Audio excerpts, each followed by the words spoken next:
Teenage 13 വയസ്സ് മുതൽ 19 വയസ്സ് വരെയുള്ള പ്രായം. ഒരു കെട്ടുപൊട്ടിയ പട്ടം പോലെ പാറി നടക്കാൻ തോന്നുന്ന പ്രായം. ഇനി അച്ഛന്റെയും അമ്മയുടെയും മനസ്സിലാണെങ്കിലോ വല്ലാത്തൊരാദി, ഇത് കുട്ടി ആണായിക്കോട്ടെ പെണ്ണായിക്കോട്ടെ, വല്ലാത്തൊരാദി വന്നു കയറുന്ന പ്രായമാണിത്.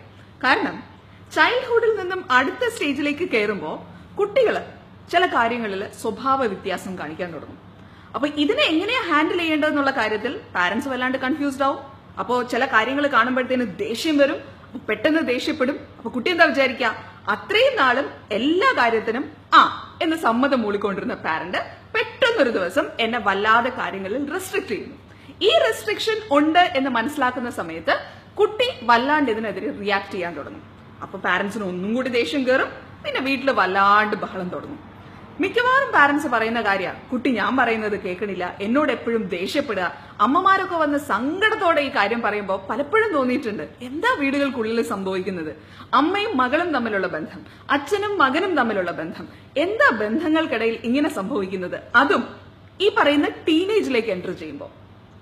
ഈ ടീനേജ് എന്ന് പറയുന്ന സമയത്ത് നേരത്തെ പറഞ്ഞതുപോലെ കുട്ടികളുടെ ഏറ്റവും വലിയ പരാതി എന്ന് പറയുന്നത് അമ്മയും അച്ഛനും എന്നെ വല്ലാതെ റെസ്ട്രിക്ട് ചെയ്യുന്നു, എന്റെ ചുറ്റും ഒരു വേലി കെട്ടിയിട്ട് അതിന്റെ ഉള്ളിൽ നീ കിടക്ക് എന്ന് പറഞ്ഞിട്ട് ചെയ്യുന്നു. പിന്നെ പറയുന്ന ഏറ്റവും പ്രധാനപ്പെട്ട ഒരു പോയിന്റ് ഇതാണ്, എന്നെ അവർക്ക് ഒരു വിശ്വാസവും ഇല്ല, ദേ ഡോണ്ട് ട്രസ്റ്റ് മീ, ഇങ്ങനെയാണ് പറയാ കുട്ടികള്.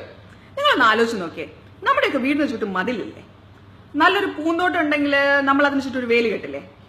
ഈ വീടിന് ചുറ്റും മതിൽ കെട്ടുന്നതും പൂന്തോട്ടത്തിന് ചുറ്റും ഒരു വേലി കെട്ടുന്നതും പൂവ് ചാടി പോവാതിരിക്കാനോ അതല്ലെങ്കിൽ വീട് ഓടി അപ്പുറത്തേക്ക് പോവാതിരിക്കാനോ വേണ്ടിയിട്ടാണോ? അല്ല. ഒരു കള്ളൻ നമ്മുടെ വീട്ടിലേക്ക് അതിക്രമിച്ചു കയറരുത്, ഈ പൂന്തോട്ടത്തിൽ നിൽക്കുന്ന ഭംഗിയുള്ള പൂവിനെ പറിക്കാൻ ഒരു ട്രസ്പാസർ വരരുത്, ഇതിനു വേണ്ടിയിട്ടാണ് നമ്മൾ ഒരു വേലി കെട്ടുകയോ അല്ലെങ്കിൽ ഒരു മതിൽ കെട്ടുകയോ ഒക്കെ ചെയ്യുന്നത്.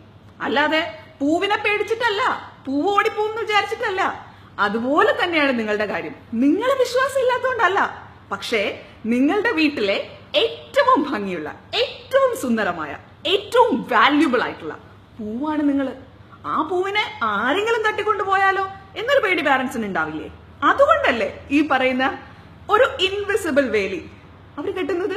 അതെന്താ അങ്ങനെ മനസ്സിലാക്കാത്തത്?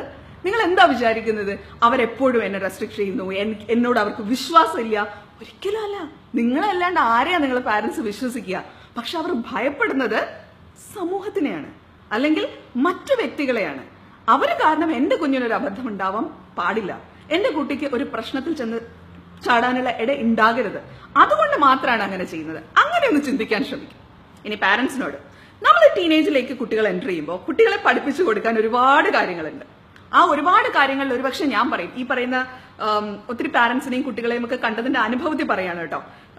എനിക്ക് തോന്നുന്നത് നമ്മൾ ഏറ്റവും കൂടുതൽ കുട്ടികളെ പഠിപ്പിക്കേണ്ട ഒരു കാര്യം ബൗണ്ടറീസ് എങ്ങനെ സെറ്റ് ചെയ്യാം എന്നുള്ളതാണ്. പ്രത്യേകിച്ച് പെൺകുട്ടികളെ കൃത്യമായൊരു ബൗണ്ടറി സെറ്റ് ചെയ്യാൻ പറ്റാത്ത പെൺകുട്ടികളാണ് ഒരു പ്രായം കഴിയുമ്പോഴത്തേനും പല അബദ്ധങ്ങളിലും പോയി ചാടാറുള്ളത്. നമ്മുടെ ചുറ്റും ഏറ്റവും അടുത്ത് നിൽക്കുന്ന സർക്കിളിനെ നമ്മൾ എന്താ വിളിക്കാന്നറിയോ? Intimate circle. നമ്മുടെ ഇന്റിമേറ്റ് സർക്കിളിൽ ആരാ ഉണ്ടാവുക ഈ ടീനേജ് പ്രായത്തിലൊക്കെ? നമ്മുടെ ഫാമിലി, അല്ലാതാര്? ഇനി നമ്മുടെ ഇന്റിമേറ്റ് സർക്കിളിൽ ആർക്കൊക്കെ പ്രവേശനം കൊടുക്കണം എന്ന് തീരുമാനിക്കേണ്ടത് നമ്മൾ മാത്രമാണ്. ആരും ഓടി വന്ന് ഇന്റിമേറ്റ് സർക്കിളിൽ കയറാനൊന്നും പോണില്ല കേട്ടോ.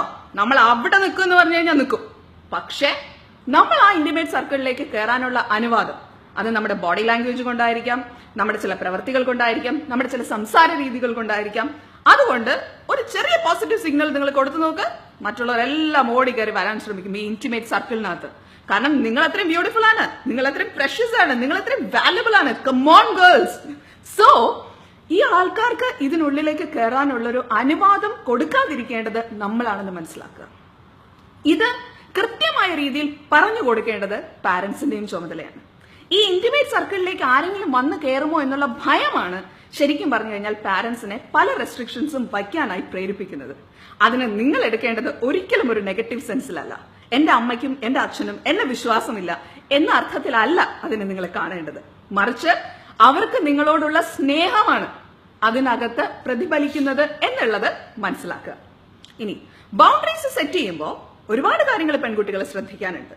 ചില ബൗണ്ടറികൾ സെറ്റ് ചെയ്യുമ്പോൾ ആളുകൾ നിങ്ങൾ നോക്കിയിട്ട് പറയും, കുട്ടി ഭയങ്കര അഹങ്കാരിയാണ് എന്നുള്ളത്. അവിടെ അതല്ല കാര്യം. ചില കാര്യങ്ങൾ നമ്മൾ സ്ട്രിക്റ്റ് ആയിട്ട് നോ എന്ന് വെക്കുമ്പോൾ നമ്മളുടെ ഫേസിൽ അത് റിഫ്ലക്ട് ചെയ്യും. ഓക്കെ, നമ്മുടെ ചില പ്രവർത്തികൾ അത് റിഫ്ലക്ട് ചെയ്യും. അത് നിങ്ങളുടെ നന്മയ്ക്ക് വേണ്ടിയിട്ടാണ് എന്ന് നിങ്ങൾക്ക് നല്ല ബോധ്യമുണ്ട് എങ്കിൽ നിങ്ങൾ അങ്ങനെ പെരുമാറുന്നതിൽ യാതൊരു പ്രശ്നവുമില്ല. കാരണം നിങ്ങൾക്ക് നിങ്ങളെ സൂക്ഷിക്കാനായില്ല എങ്കിൽ ആർക്കാണ് നിങ്ങളെ സൂക്ഷിക്കാൻ പറ്റുക? കൃത്യമായ ബൗണ്ടറികൾ നിങ്ങൾ കീപ്പ് ചെയ്യാൻ ശ്രദ്ധിക്കുക. ഇനി നോ പറയേണ്ടടുത്ത് നോ പറയുക. അവരെന്താ എന്നെ കുറിച്ച് വിചാരിക്കുക? ഞാൻ അങ്ങനെ പറഞ്ഞാൽ അയാൾക്ക് വിഷമാവോ? എന്ത് വിഷമാവാൻ? നിങ്ങൾ എന്തുകൊണ്ടാണ് ആ കാര്യത്തിൽ നോ പറയണമെന്ന് ആഗ്രഹിക്കുന്നത്? കാരണം ഉള്ളിന്റെ ഉള്ളിൽ എവിടെയോ ഒരു കുറ്റബോധം. ഞാനത് എസ് പറഞ്ഞു കഴിഞ്ഞാൽ അത് ശരിയാവില്ല. But still what is haunting you? അയാൾ എന്ത് വിചാരിക്കും എന്ന ചിന്ത എന്തും വിചാരിച്ചോട്ടെ. പക്ഷെ അത് നിങ്ങളുടെ നല്ലതിന് വേണ്ടിയിട്ടാണ് എങ്കിൽ നോ എന്ന് പറയാനുള്ള ധൈര്യം പെൺകുട്ടികൾ ഉണ്ടാക്കിയെടുക്കുക. വളരെ അത്യാവശ്യമുള്ള കാര്യം. ഒരു ബൗണ്ടറി സെറ്റ് ചെയ്യുമ്പോൾ നോ എന്ന് പറയാൻ ശീലിക്കുമ്പോൾ കാംലി, പീസ്ഫുള്ളി, റെസ്പെക്ട്ഫുള്ളി ഈ കാര്യങ്ങൾ കൺവേ ചെയ്യാൻ നിങ്ങൾ ശീലിക്കണം. എപ്പോഴും ഓർമ്മിക്കുക, your attitude plus your choices makes your life. So ആ തീരുമാനങ്ങളും ആ തിരഞ്ഞെടുക്കലുകളും വളരെ കൃത്യമായി കൊള്ളട്ടെ. ഓരോ അച്ഛനും നിങ്ങളെ കണ്ട് കൊതിക്കട്ടെ, ഇതുപോലൊരു മകളെയാണ് എനിക്ക് വേണ്ടിയിരുന്നത് എന്ന്. ഓരോ സഹോദരനും നിങ്ങളെ കണ്ട് കൊതിക്കട്ടെ, ഇതുപോലൊരു സഹോദരിയാണ് എനിക്ക് വേണ്ടിയിരുന്നത് എന്ന്. ഓരോ ഭർത്താവും നിങ്ങളെ കണ്ട് ആഗ്രഹിക്കട്ടെ, ഇതുപോലൊരു ഭാര്യയാണ് എനിക്ക് വേണ്ടിയിരുന്നതെന്ന്. പക്ഷേ തൊട്ടു നോക്കാനുള്ള ധൈര്യം ഒറ്റൊരാൾക്കും ഉണ്ടാകാതിരിക്കട്ടെ. അത്തരത്തിൽ നിങ്ങളുടെ ബൗണ്ടറികൾ സെറ്റ് ചെയ്യുക. Always remember, you are precious, you are valuable, you are beautiful, you are girls, you are angels. Remember, we are born to win.